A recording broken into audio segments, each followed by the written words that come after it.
Now good evening. In today's video, we are in the Caribbean again. Yes, we have checked out a lot of interesting places in the Alps recently. Let's go ahead and check out the Caribbean today. Now today's video is quite special. We're on the island of Montserrat. In fact, Montserrat is an independent country. Most probably one of the smallest countries in the world. This is really not a very big island and there are not that many houses. This does not seem like a high-profile capital city. Now there is something else that is very interesting about Montserrat, and that is actually that there is no one watching YouTube in Montserrat. You know, anytime I look at my analytics, I see that Montserrat is at 0. Yes, over the years I have received views from every country in this world, even China, where YouTube is not even allowed. I don't know how that is possible. But only this country and North Korea is at 0. And pretty much any other YouTuber I ask about this island can also say that YouTube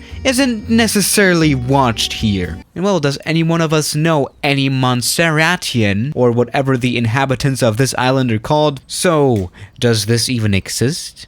Yes, it does. Now, even such a small island, or should I say country, needs its own airport. And this one has its own airport, actually. And it's this one. This little airport. Yep, this is the only airport in the country, and this is not a long runway at all. I'm pretty sure Montserrat is the only country with such a small airport as its primary and only airport. This is John Osborne Airport. And again, it's the only airport on this island. But to be honest, there are not many houses here anyway, so who cares really? In fact, only 5,000 people live on this island. Now, this is a volcano island. There is an active volcano on this island, which is also pretty interesting, I guess. Now, back onto the actual airport of Montserrat. This runway is only 500 meters or 1,800 feet long. Is that long? Definitely not. But it's long enough for the 2 airlines that fly here. In fact, this country has its own airline, and it is very surprisingly called Fly Montserrat. No, not Montserrat, but Montserrat. They connect this island with the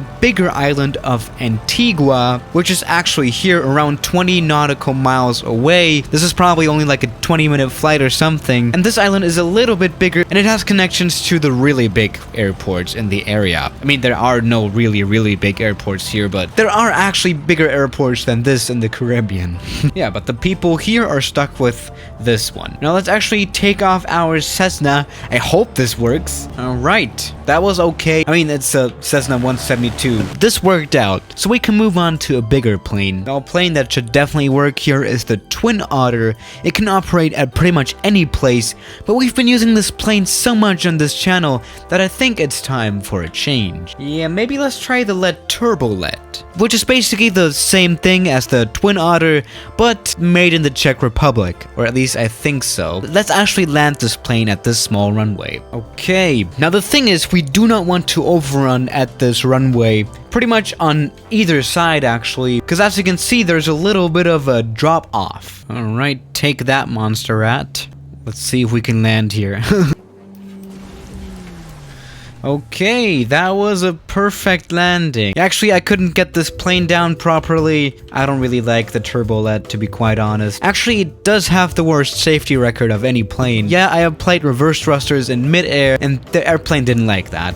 Right down. That was a typical Reiner landing, but we survived, and we didn't even use that much of the runway. That is pretty good. But we can move on. Now, maybe let's try some more exotic planes. Let's try something like the Junkers U-52. Doesn't need a long runway. Let's find out. Alright, welcome aboard the Lufthansa Junkers U-52. Yep, this is a Lufthansa plane. It is actually pretty old. You know, this airplane was built back in the days where kilometers per hour were used for speed. So this airspeed indicator shows speed in kilometers per hour, which is genuinely annoying. I don't know how to read it. But these older planes, they tend to use less of a runway because obviously they were generally a lot slower. So I have good feelings about this one. Even though this plane is not super duper small, it is an airliner after all. That was back in the days where you would actually have very good view from the cockpits. Now this is a tail dragger, so I'm gonna have to land it a little bit interestingly.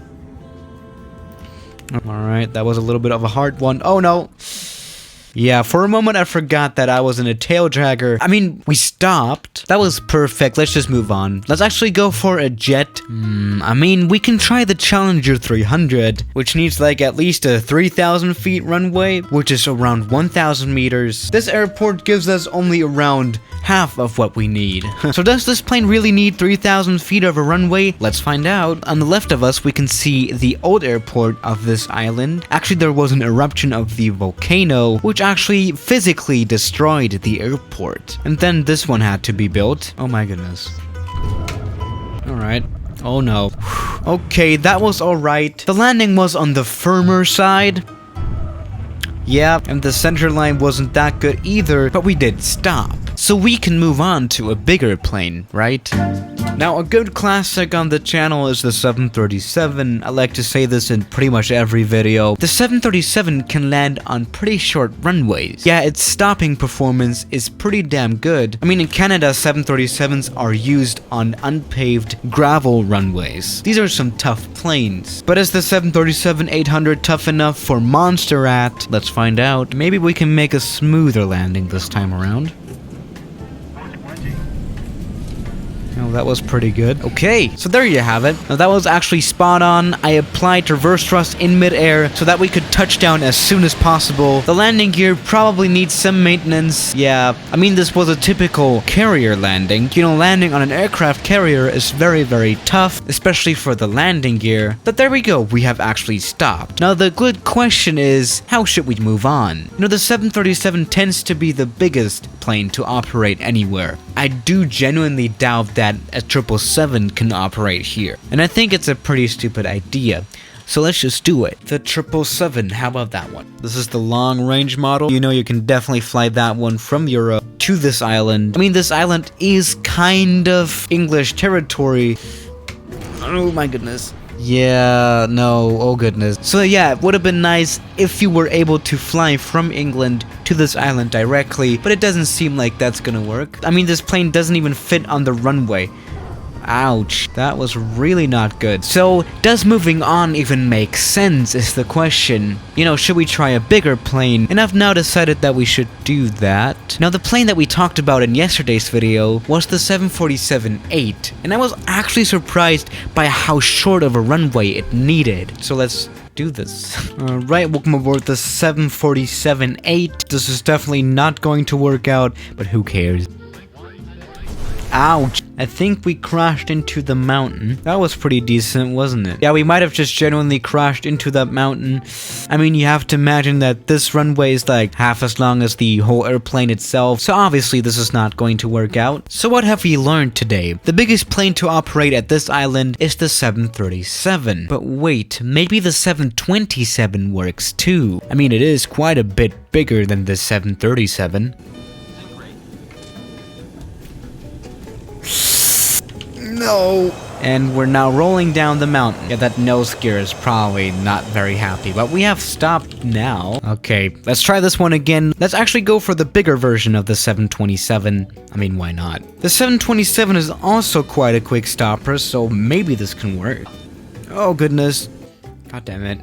Alright, that didn't work out. I mean, we have stopped. So what can we say? Is this a very dangerous airport? Yes. Yeah, I don't know the accident rate at this airport. Probably going by ship is a little bit easier, but you can definitely also go by 737.